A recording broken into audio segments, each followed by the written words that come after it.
हाय दोस्तों, नमस्कार। आपको नववर्ष की हार्दिक शुभकामनाएं। और जैसा कि आप देख रहे हैं, आपकी स्क्रीन पे एक सवाल है, कक्षा 10 मैथमेटिक्स का है। कह रहा कि एग्जाम में कई बार पूछा गया, तो आप इसे ध्यान से देखिएगा, ठीक है। फुल कंसंट्रेशन के साथ देखिएगा, तभी समझ में आएगा। और समझ में आएगा क्या, आप समझ के एग्जाम में जब जाएंगे तो अच्छे से एक बार दो बार करके जाइएगा, जिससे कि आप एग्जाम में अब कर सके और सही समय, मतलब जल्दी समय, मतलब ज्यादा समय ना ले। ठीक है, तो सवाल को मैं बताने जा रहा हूँ, तो आप ध्यान से देखिए। कह रहा किसी मीनार के आधार से एक ही सरल रेखा में ए तथा बी दूरी पर स्थित दो बिंदु ए तथा बी से देखने पर, एक सेकंड, इसे मैं आपको बता रहा हूँ। जैसे मान लीजिए दो बिंदु हैं एक ही सरल रेखा में, और कह रहा कि मान लेते हैं यहाँ पर ए है और यहाँ पर बी है, यहाँ पर ए है, यहाँ पर बी है। एक बार आप यहाँ से देख रहे हैं और एक बार यहाँ से देख, दो बिंदु ए बी से देखने पर, और जो एक ही रेखा में है, किसी मीनार के आधार से एक ही सरल रेखा में ए मीटर दूर है। कोई तो ए मीटर दूर है, मतलब ये वाला ए मीटर दूर है, ये बी वाला बी मीटर दूर है। हमसे कह रहे हैं मीनार पर शिखर का उन्नयन कोण कोटि पूरक है। कोटि पूरक का मतलब आप समझ सकते हैं, जैसे दो कोणों का योग कितना होता है, 90। जैसे अगर हम इसे थीटा मान लेते हैं, तो इसे हम 90 माइनस थीटा मानेंगे, तभी कहेंगे ना भाई पूरक है, क्योंकि दोनों का सम कितना होना चाहिए, 90 होना चाहिए। कोटि पूरक है। सिद्ध कीजिए मीनार की ऊंचाई को हमें सिद्ध करना है रूट ए बी, मतलब मीनार की ऊंचाई में रूट ए बी लाना है। और ए बी का मान बताकर ए का मान 18, बी का मान 32 है, तो मीनार की ऊंचाई ज्ञात कीजिए। तो आराम से ज्ञात कर सकते हैं, पहले तो सिद्ध करेंगे, तभी निकालने के लिए 18 गुणा 32 कर देंगे, स्क्वायर रूट निकालेंगे। अच्छा, सबसे पहले आप इसे ए मानिए, इसे बी मानिए और इसे सी मानिए। तो इसे ए मान चुके हैं इतने में, तो भाई ए हो चुका, तो बी होगा, ये सी होगा, ठीक है। कोई भी मान सकते हैं, ए बी सी अपने हिसाब से मान सकते हैं। हमने बी भी मान लिया क्या? ओहो सॉरी यार, बी मान ले तो सी और डी बचा। हमारे पास दो ट्रायंगल हम देखेंगे। सबसे पहले ट्रायंगल हमारे पास ये है, इसका नाम है डीसीबी। ट्रायंगल डीसीबी में देखो ध्यान से दोस्त, हमें ये निकालना, इस वाले को हम एच मान लेते हैं और ये हमें दिया गया बी, तो इसमें रिलेशन होता है tan थीटा का।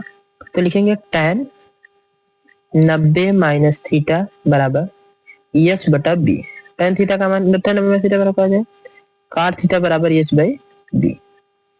तो एच बराबर हम पूछेंगे तो बताओगे बी cot थीटा।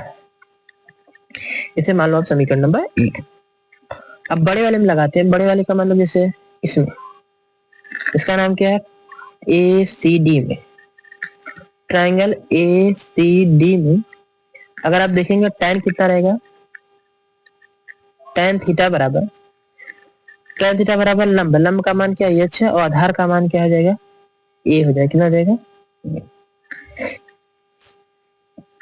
तो यहां से निकल जाएगा भाई, क्या निकलेगा, tan थीटा एच बराबर हो जाएगा, एच बराबर ए tan थीटा, और एच बराबर यहाँ पर क्या है, बी cot थीटा है। तो आप यहाँ भी रख सकते हैं इसका मान, उठा के इसमें रखना चाहे कहीं भी रख सकते हो, कोई समस्या नहीं। क्योंकि हमें एच का मान तो निकालना ही है, बात ये है दरअसल।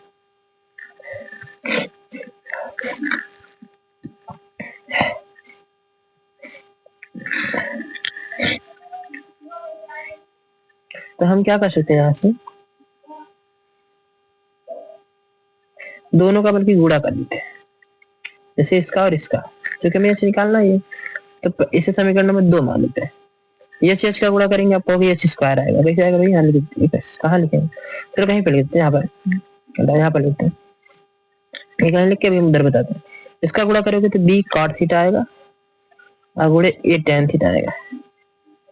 आप कहोगे तो tan theta cot theta opposite होते तो कट जाएगा अपने आप, तो बचेगा क्या, एच स्क्वायर बराबर बी ए, मतलब एच स्क्वायर बराबर ए बी बचा है, तो एच बराबर क्या बचेगा, कर डी। अगर आपको ये समझना है cot tan कैसे करते, देखो मैं बता देता हूँ आपको इधर। जैसे cot थीटा बराबर होता है 1 बटा tan थीटा।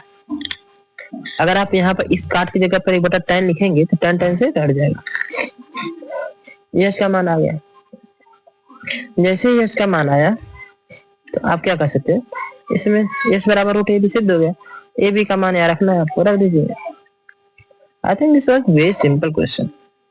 18 तो भाई 18 गुणे 32, 18 गुणे 32 का वर्गमूल निकालना है। 32 का आप लिख सकते हैं 18 को लिख सकते हैं 2 गुणे 9, क्या लिख सकते हैं 2 गुणे 9, 9 का तो वर्गमूल निकल जाएगा।